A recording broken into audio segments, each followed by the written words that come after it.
Doctor Manisha Pandey. आज मैं आपको न्यू एजुकेशन पॉलिसी के बारे में बताने वाली हूँ, जो कि मानव संसाधन विकास मंत्रालय ने अभी घोषित की है, जिसका नामकरण हुआ है शिक्षा मंत्रालय। शिक्षा मंत्रालय ने जो न्यू एजुकेशन पॉलिसी 2020 घोषित की है, उसके बारे में मैं आज आपको बताने वाली हूँ। ये सभी बच्चों के लिए, सभी स्टूडेंट के लिए गुड न्यूज है, क्योंकि अभी किताबों का बर्डन पूरा कम होने वाला है। सभी क्लास का जो सिलेबस है वो भी कम होने वाला है। तो ये जो न्यू पॉलिसी है, ये सभी बच्चों के लिए फायदेमंद रहने वाली है। इसमें बच्चों को कोई भी पढ़ाई का टेंशन रहने वाला नहीं है। बच्चे अपने इच्छा अनुसार, अपने इंटरेस्ट के अनुसार शिक्षा ले सकते हैं, कोई भी सब्जेक्ट चूज कर सकते हैं। अभी परसेंटेज की भी वैल्यू कम हो गई है। बहुत परसेंट चाहिए, ये जो पेरेंट्स लोग बोलते हैं, और पेरेंट्स लोगों का कहना है कि 90 अबाउ लिए तो बच्चा अच्छा है, कुछ कर पाएगा। लेकिन अभी ये सब सिस्टम बंद हो गई है, क्योंकि बच्चा साल भर क्या एक्टिविटी करता है, साल भर उनकी एक्टिविटी क्या रहती है, वो कितना क्रिएटिव है, वो कौन कौन से प्रोग्राम में पार्टिसिपेट करता है, ये पूरे साल भर का जो रिकॉर्ड है उसके ऊपर बच्चों को मार्किंग की जाएगी, ना कि उनके सिर्फ 3 घंटे के पेपर के ऊपर मार्किंग की जाएगी। बहुत बार क्या होता है, जैसे बोर्ड की एग्जाम में 10वीं या 12वीं में अगर 3 घंटे में बच्चों की तबीयत खराब हो जाती है तो बच्चा फेल हो जाता है। तो आज अभी इस पॉलिसी के तहत ये सब नहीं होने वाला है। यहाँ पे क्या रहने वाला है कि बच्चा जो है उसका जो रिकॉर्ड है, पूरे साल भर के रिकॉर्ड के ऊपर मार्किंग रहने वाली है, ना कि वो 3 घंटे के पेपर के ऊपर रहने वाली है।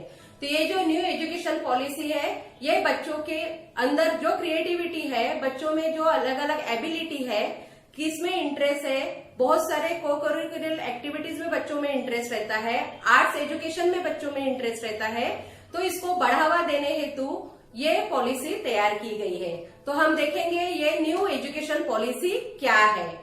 तो अभी तक के जो 10+2 का पैटर्न चल रहा था, 10 यानी 10 और 10 के बाद 11th और 12th 2 साल का, ये अभी बंद हो गया है।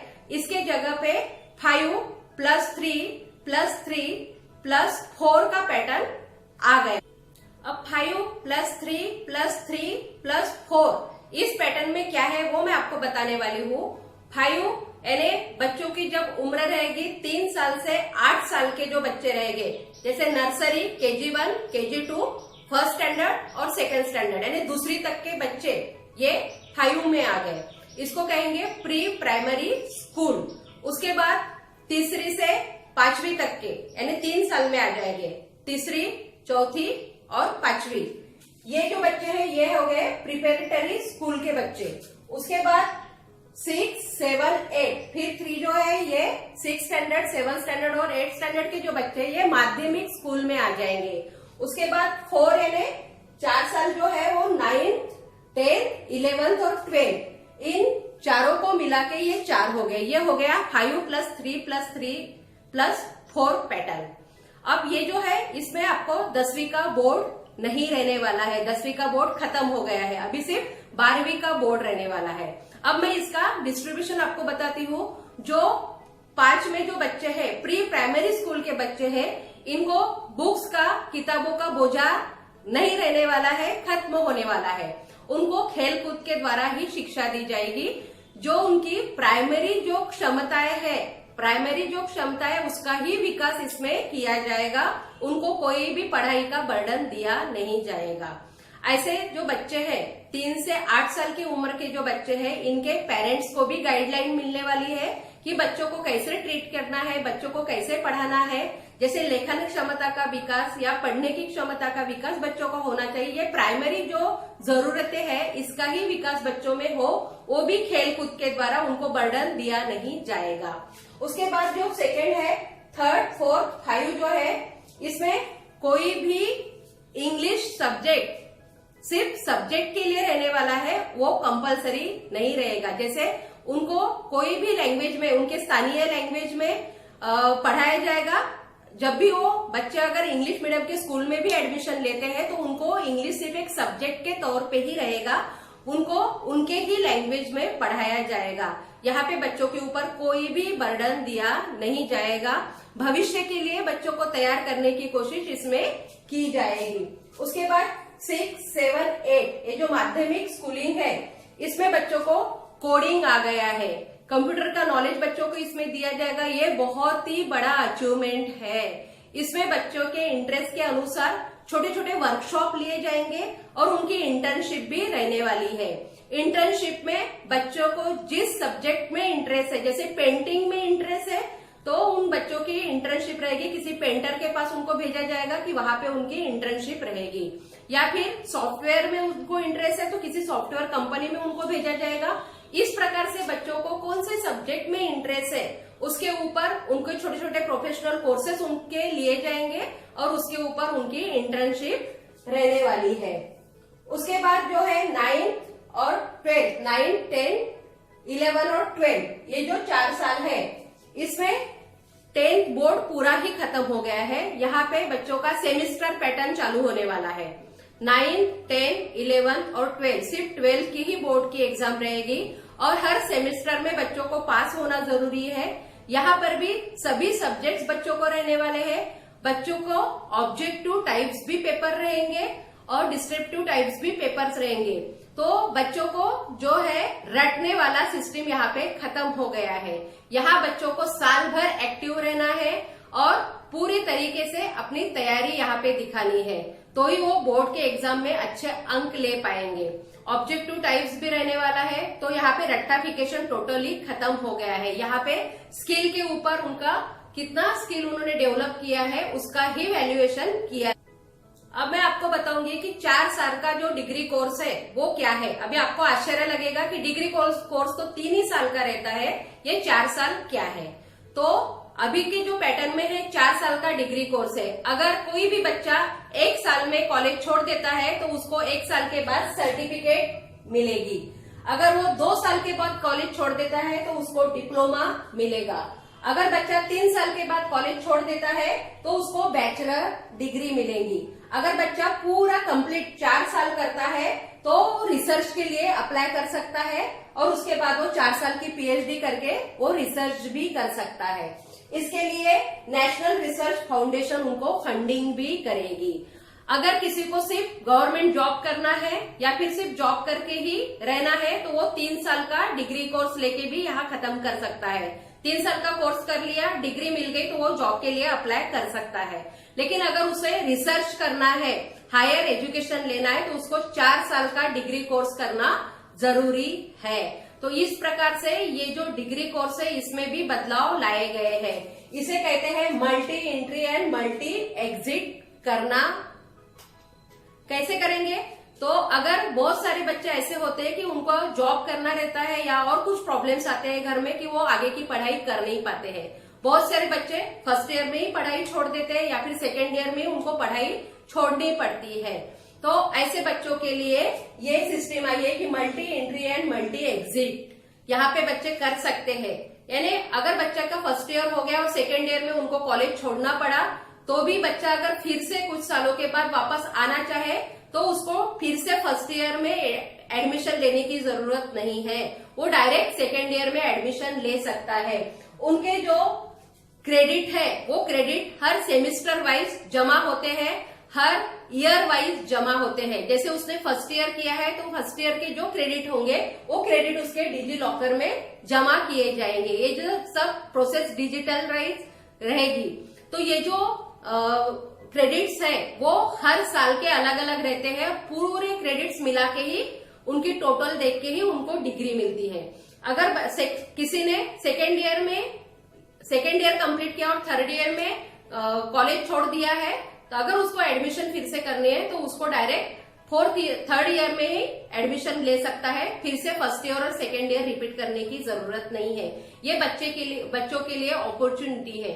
तो ये सब सिलेबस है, ये बच्चों का बहुत ही न्यू एजुकेशन पॉलिसी में स्ट्रीम सिस्टम खत्म हो गई है। जैसे 11-12 में बच्चों को आर्ट्स, कॉमर्स या साइंस इन 3 स्ट्रीम में से कोई भी एक स्ट्रीम सिलेक्ट करनी पड़ती है। अभी ऐसा नहीं रहेगा। साइंस का जो स्टूडेंट रहेगा वो हिस्ट्री भी सब्जेक्ट ले सकता है या आर्ट्स का स्टूडेंट मैथ्स या फिजिक्स भी सब्जेक्ट ले सकता है। अभी बच्चों की चॉइस रहेगी, बच्चे कोई भी सब्जेक्ट ले सकते हैं, चाहे वो आर्ट्स के हो, कॉमर्स के हो या साइंस के हो। अभी ऐसा अलग अलग डिवाइडेशन नहीं रहेगा, सब मिक्स होने वाला है। बच्चे अपने चॉइस से सब्जेक्ट सिलेक्ट कर सकते हैं। उसके बाद है कि 10वीं तक जब बच्चा पढ़ेगा, पूरे साल तक पढ़ेगा, तो बच्चा अपने ही पसंद की भाषा में एग्जाम दे पाएगा। यहाँ पे कंपल्शन नहीं रहेगा कि वो इंग्लिश में ही पेपर सॉल्व करे या हिंदी में करे या मराठी में करे। उनको, उस बच्चे को जिस लैंग्वेज में पेपर देना है उस लैंग्वेज में वो एग्जाम दे सकता है। उसके बाद साल भर बच्चा कौन कौन सी एक्टिविटी करता है, कैसे बिहेव करता है, क्या क्या प्रोग्राम में, कौन कौन से प्रोग्राम में पार्टिसिपेट करता है, इसका आकलन वो स्वयं भी करेगा, उसके सहपाठी भी करेंगे और शिक्षक भी करेंगे। और ये साल भर का जो उसका रिकॉर्ड रहेगा उसके ऊपर उसका मूल्यांकन किया जाएगा। इसमें सभी लोग इन्वॉल्व रहेंगे, ना कि आखिरी के 3 घंटे के ऊपर उसका वैल्यूएशन होगा, नहीं। तो पूरे साल भर बच्चा क्या क्या करता है, कौन कौन से प्रोजेक्ट में पार्टिसिपेट करता है, कौन कौन सी एक्टिविटी करता है, ये सब ध्यान में रखते हुए उनका मूल्यांकन किया जाएगा। उसके बाद 12th के बाद में बच्चों को कॉमन एप्टीट्यूड टेस्ट CAT देनी होगी। पहले क्या होता था, CAT में जो मार्क्स मिलते हैं उसके ऊपर उनको कॉलेज मिलता था, लेकिन अभी ऐसा नहीं होने वाला है। कॉमन एप्टीट्यूड टेस्ट के मार्क्स प्लस 12th में जो मार्क्स मिले हैं वो दोनों ऐड होने के बाद में बच्चों को उनका मनचाहा कॉलेज एडमिशन के लिए मिलने वाला है। ये भी बच्चों के लिए खुशखबरी है। बच्चों को जहां एडमिशन लेनी है, जिस कॉलेज में एडमिशन लेनी है, उस कॉलेज में बच्चे एडमिशन ले सकेंगे।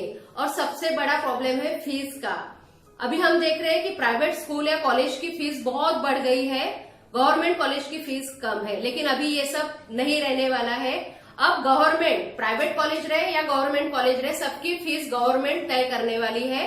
जो फीस फिक्स होने वाली है उसी फीस के अनुसार बच्चों से पैसे लिए जाएंगे। और जब पेरेंट्स जब फीस सब देते हैं तो ये जो फीस है वो कैश में नहीं देनी है। एक तो आप ऑनलाइन दे सकते हो फीस, या फिर चेक के द्वारा आप पे कर सकते हो, ताकि इसका रिकॉर्ड रहे। अगर आपने कैश दी तो उसका उतना रिकॉर्ड नहीं रहता है, वो कॉलेज वाले आपको फंसा सकते हैं या फिर आपसे ज्यादा फीस भी वसूल सकते हैं। इसीलिए आपको अगर फीस पेड करनी है तो एक तो ऑनलाइन कीजिए या फिर चेक के द्वारा कीजिए, क्योंकि गवर्नमेंट ने अभी सभी कॉलेज की फीस कम कर दी है। ना ही पैसों का बोझा बच्चों के ऊपर आने वाला है, ना ही सिलेबस का बोझा बच्चों के ऊपर आने वाला है, क्योंकि सिलेबस भी बहुत ही कम होने वाला है।